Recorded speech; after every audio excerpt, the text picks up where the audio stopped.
GST के संबंध में आदरणीय नरेंद्र मोदी जी ने स्वतंत्रता दिवस के अवसर पर लाल किले की प्राचीर से उन्होंने ऐलान किया था कि जीएसटी 2.0 बिग रिफॉर्म्स और रेट रेशनलाइजेशन की पॉलिसी लेकर के हम आएंगे।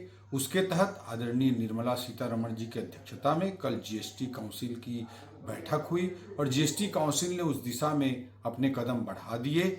मैं ये बताना चाहूँगा कि अब रेट स्लैब 4 के बजाय दो रेट स्लैब ही हो जाएंगे। बहुत सारे आइटम्स पर 18 और 12% के जगह में 5%, 5% के जगह में 0% और 28% के जगह में 18% टैक्स में कमी की गई है और इससे 200 से अधिक महत्वपूर्ण आइटम्स सस्ते होने जा रहे हैं।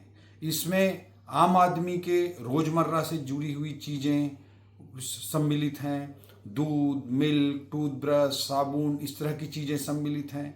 इसके अलावा मिडिल क्लास जो खरीदना चाहता है, एसी, फ्लैट टीवी, इस तरह की चीज़ें, बाइक, इस तरह की चीज़ें सम्मिलित हैं। इसके अलावा इकोनॉमी को बूस्ट देने वाली लेबर इंटेंसिव सेक्टर की चीज़ें, टेक्सटाइल सेक्टर की चीज़ें, हेल्थ से संबंधित चीज़ें, एजुकेशन से संबंधित चीज़ें, इन सब को बड़े पैमाने पर सस्ता करने का काम किया गया है।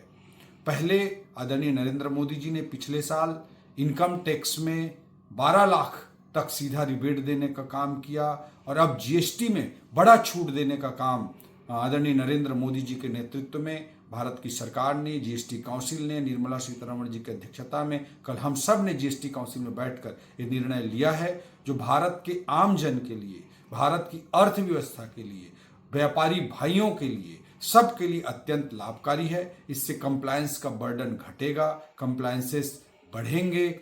इससे लॉन्ग टर्म में इकोनॉमी में भी कंजम्पशन बढ़ेगा, लोगों की सेविंग्स भी बढ़ेगी, इकोनॉमी को नई रफ्तार भी मिलेगी और आम जन को भी बहुत बड़ी राहत भी मिलेगी। इस तरह के बड़े रिफॉर्म करने के लिए इनकम टैक्स के 12 लाख के बाद ये उससे भी बड़ा रिफॉर्म मैं मानता हूं जो जीएसटी में किया गया है। इसके लिए मैं आदरणीय नरेंद्र मोदी जी का, आदरणीय निर्मला सीतारमण जी का, केंद्र की सरकार का बहुत बहुत धन्यवाद ज्ञापित करता हूं।